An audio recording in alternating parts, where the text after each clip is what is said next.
அப்போஸ்தலனாகிய பவுல் தெசலோனிக்கேயருக்கு எழுதின முதலாம் நிருபம் அதிகாரம் 1. பவுலும் சில்வானும் தீமோத்தேயும் பிதாவாகிய தேவனுக்குள்ளும் கர்த்தராகிய இயேசு கிறிஸ்துவுக்குள்ளும் இருக்கிற தெசலோனிக்கேயர் சபைக்கு எழுதுகிறதாவது: நம்முடைய பிதாவாகிய தேவனாலும் கர்த்தராகிய இயேசு கிறிஸ்துவினாலும் உங்களுக்கு கிருபையும் சமாதானமும் உண்டாவதாக. தேவனுக்கு பிரியமான சகோதரரே, உங்கள் விசுவாசத்தின் கிரியையையும் உங்கள் அன்பின் பிரயாசத்தையும் நம்முடைய கர்த்தராகிய இயேசு கிறிஸ்துவின் மேலுள்ள உங்கள் நம்பிக்கையின் பொறுமையையும் நம்முடைய பிதாவாகிய தேவனுக்கு முன்பாக நாங்கள் இடைவிடாமல் நினைவு கூர்ந்து, நீங்கள் தெரிந்து கொள்ளப்பட்டவர்கள் என்று நாங்கள் அறிந்து எங்கள் ஜெபங்களில் இடைவிடாமல் உங்களை குறித்து விண்ணப்பம் பண்ணி உங்கள் எல்லாருக்காகவும் எப்பொழுதும் தேவனை ஸ்தோத்திரிக்கிறோம். எங்கள் சுவிசேஷம் உங்களிடத்தில் வசனத்தோடே மாத்திரமல்ல, வல்லமையோடும் பரிசுத்த ஆவியோடும் முழு நிச்சயத்தோடும் வந்தது. நாங்களும் உங்களுக்குள்ளே இருந்தபோது உங்கள் நிமித்தம் எப்படிப்பட்டவர்களாய் இருந்தோம் என்று அறிந்திருக்கிறீர்களே. நீங்கள் மிகுந்த உபத்திரவத்திலே பரிசுத்த ஆவியின் சந்தோஷத்தோடே திருவசனத்தை ஏற்றுக்கொண்டு எங்களையும் கர்த்தரையும் பின்பற்றுகிறவர்கள் ஆகி, இவ்விதமாய் மக்கெதோனியாவிலும் அகாயாவிலும் உள்ள விசுவாசிகள் யாவருக்கும் மாதிரிகள் ஆனீர்கள்.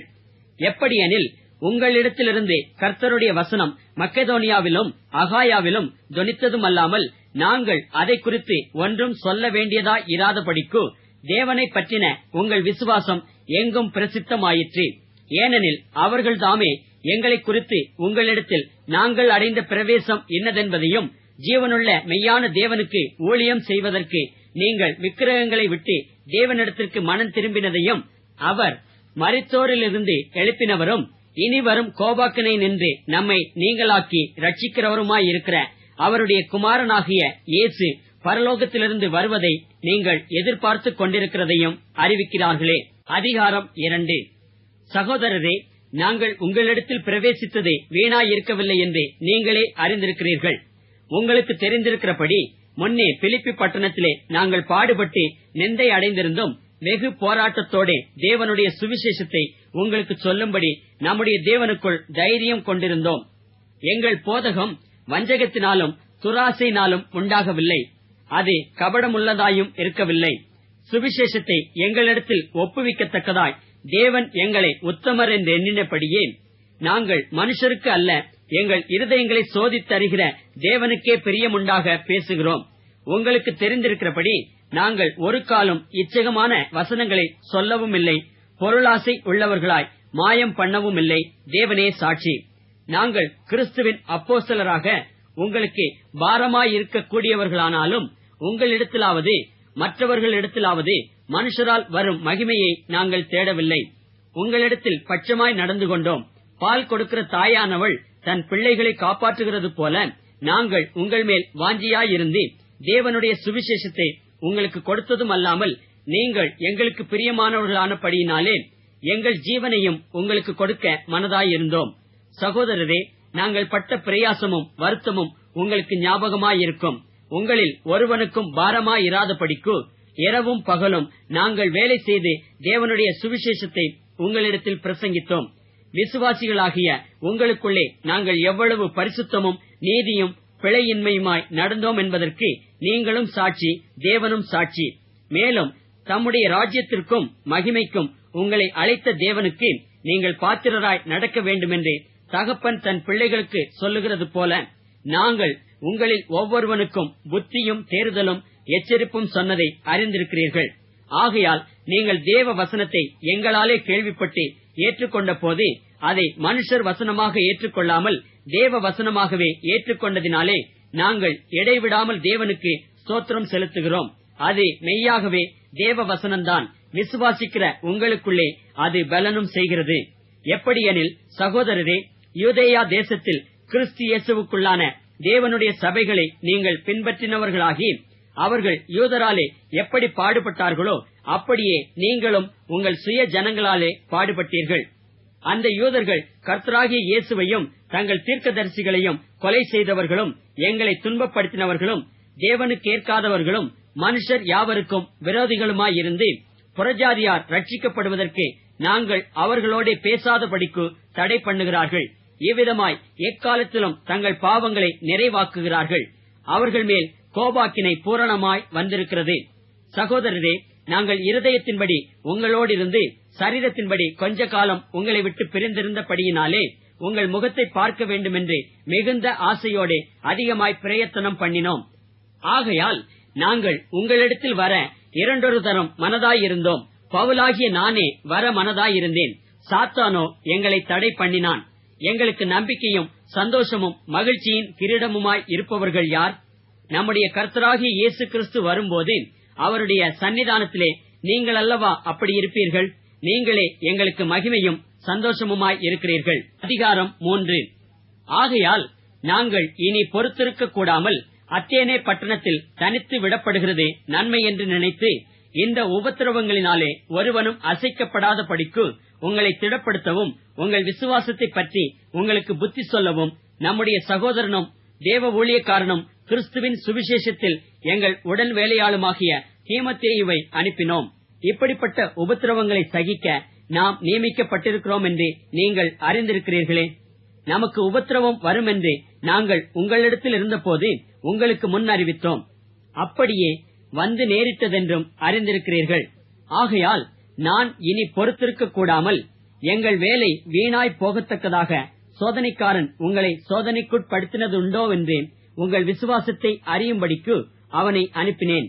இப்பொழுது தீமோத்தேயு உங்களிடத்திலிருந்து எங்களிடத்தில் வந்து உங்கள் விசுவாசத்தையும் அன்பையும் குறித்தும் நீங்கள் எப்பொழுதும் எங்களை பட்சமாய் நினைத்துக் கொண்டு நாங்கள் உங்களை காண வாஞ்சியாயிருக்கிறது போல நீங்களும் எங்களை காண வாஞ்சியாயிருக்கிறீர்கள் என்பதை குறித்தும் எங்களுக்கு நற்செய்தி சொன்னதினாலே, சகோதரரே, எங்களுக்கு நேரிட்ட எல்லா இக்கட்டிலும் உபத்திரவத்திலும் உங்கள் விசுவாசத்தினாலே உங்களை குறித்து ஆறுதல் அடைந்தோம். நீங்கள் கர்த்தருக்குள் நிலைத்திருந்தால் நாங்கள் பிழைத்திருப்போம். மேலும் நம்முடைய தேவனுக்கு முன்பாக நாங்கள் உங்களை குறித்து அடைந்திருக்கிற மிகுந்த சந்தோஷத்திற்காக நாங்கள் தேவனுக்கு எவ்விதமாய் ஸ்தோத்திரம் செலுத்துவோம்? உங்கள் முகத்தைக் கண்டு உங்கள் விசுவாசத்தின் குறைவுகளை நிறைவாக்கும் பொருட்டு இரவும் பகலும் மிகவும் வேண்டிக் கொள்ளுகிறோமே. நம்முடைய பிதாவாகிய தேவனும் நம்முடைய கர்த்தராகிய இயேசு கிறிஸ்துவும் உங்களிடத்திற்கு எங்களை நேராக வழி நடத்துவாராக. நாங்கள் உங்களிடத்தில் வைத்திருக்கிற அன்பு கொப்பாய் நீங்களும் ஒருவரிடத்தில் ஒருவர் வைக்கும் அன்பிலும் மற்றெல்லா மனுஷரிடத்தில் வைக்கும் அன்பிலும் கர்த்தர் உங்களை பெருகவும் நிலைத்தோங்கவும் செய்து இவ்விதமாய் நம்முடைய கர்த்தராகிய இயேசு கிறிஸ்து தமது பரிசுத்தவான்கள் அனைவரோடும் கூட வரும்போது நீங்கள் நம்முடைய பிதாவாகிய தேவனுக்கு முன்பாக பிழையற்ற பரிசுத்தமுள்ளவர்களாய் இருக்கும்படி உங்கள் இருதயங்களை ஸ்திரப்படுத்துவாராக. அதிகாரம் 4. அன்றியும் சகோதரரே, நீங்கள் இன்னின்ன பிரகாரமாய் நடக்கவும் தேவனுக்கு பிரியமாயிருக்கவும் வேண்டுமென்று நீங்கள் எங்களால் கேட்டு ஏற்றுக்கொண்டபடியே அதிகமாய் தேரும்படிக்கு கர்த்தராகிய இயேசுவுக்குள் உங்களை வேண்டிக் கொண்டு புத்தி சொல்லுகிறோம். கர்த்தராகிய இயேசுவினாலே நாங்கள் உங்களுக்கு கொடுத்த கட்டளைகளை அறிந்திருக்கிறீர்களே. நீங்கள் பரிசுத்தமுள்ளவர்களாக வேண்டுமென்பதே தேவனுடைய சித்தமாயிருக்கிறது. அந்தப்படி நீங்கள் வேசி மார்க்கத்துக்கு விலகியிருந்து தேவனை அறியாத அஞ்ஞானிகளைப் போல மோக இச்சைக்குட்படாமல் உங்களில் அவனவன் தன் தன் சரீர பாண்டத்தை பரிசுத்தமாயும் கனமாயும் ஆண்டு கொள்ளும்படி அறிந்து இந்த விஷயத்தில் ஒருவனும் மீறாமலும் தன் சகோதரனை வஞ்சியாமலும் இருக்க வேண்டும். முன்னமே நாங்கள் உங்களுக்கு சொல்லி சாட்சியாக எச்சரித்தபடியே இப்படிப்பட்ட விஷயங்கள் எல்லாவற்றையும் குறித்து கர்த்தர் நீதியை சரிக்கட்டுகிறவராய் இருக்கிறார். தேவன் நம்மை அசுத்தத்திற்கு அல்ல பரிசுத்தத்திற்கே அழைத்திருக்கிறார்.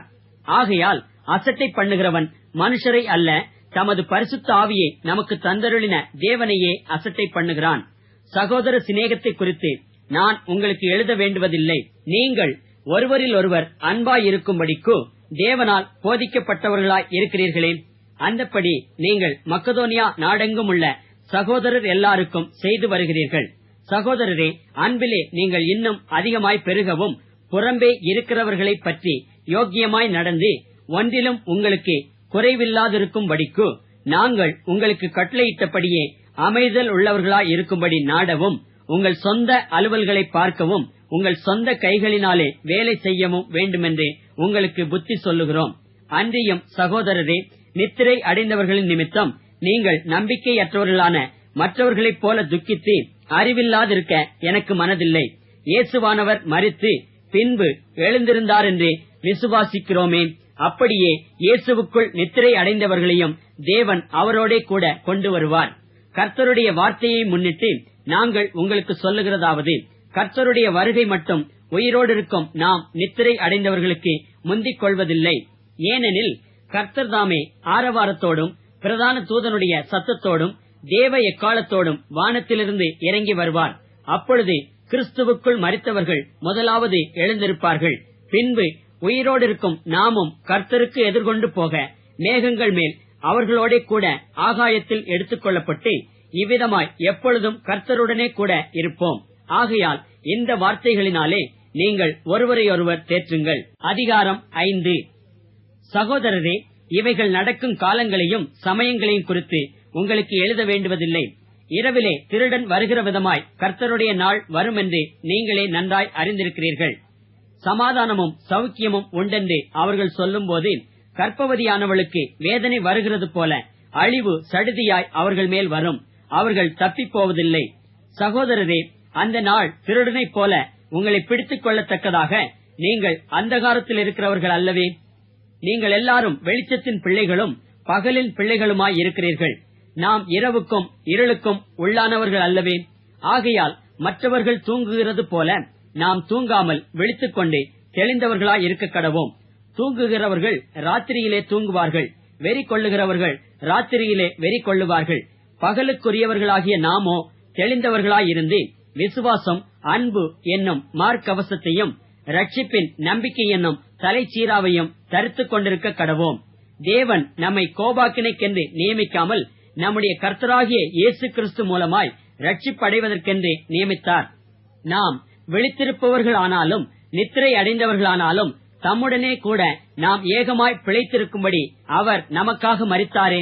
ஆகையால் நீங்கள் செய்து வருகிறபடியே ஒருவரையொருவர் தேற்றி ஒருவருக்கொருவர் பக்தி விருத்தி உண்டாகும்படி செய்யுங்கள். அன்றியும் சகோதரரே, உங்களுக்குள்ளே பிரயாசப்பட்டு கர்த்தருக்குள் உங்களை விசாரணை செய்கிறவர்களாயிருந்து உங்களுக்கு புத்தி சொல்லுகிறவர்களை நீங்கள் மதித்து அவர்களுடைய கிரியையின் நிமித்தம் அவர்களை மிகவும் அன்பாய் எண்ணிக்கொள்ளும்படி உங்களை வேண்டிக் கொள்ளுகிறோம். உங்களுக்குள்ளே சமாதானமாய் இருங்கள்.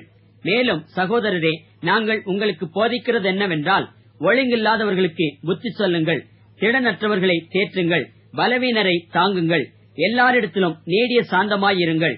ஒருவனும் மற்றொருவன் செய்யும் தீமைக்கு தீமை செய்யாதபடி பாருங்கள். உங்களுக்குள்ளும் மற்ற யாவருக்குள்ளும் எப்பொழுதும் நன்மை செய்ய நாடுங்கள். எப்பொழுதும் சந்தோஷமாயிருங்கள். இடைவிடாமல் ஜெபம் பண்ணுங்கள். எல்லாவற்றிலேயும் ஸ்தோத்திரம் செய்யுங்கள். அப்படி செய்வதே கிறிஸ்து இயேசுவுக்குள் உங்களை குறித்து தேவனுடைய சித்தமாயிருக்கிறது. ஆவியை அவித்து போடாதிருங்கள். தீர்க்க தரிசனங்களை அற்பமாய் எண்ணாதிருங்கள்.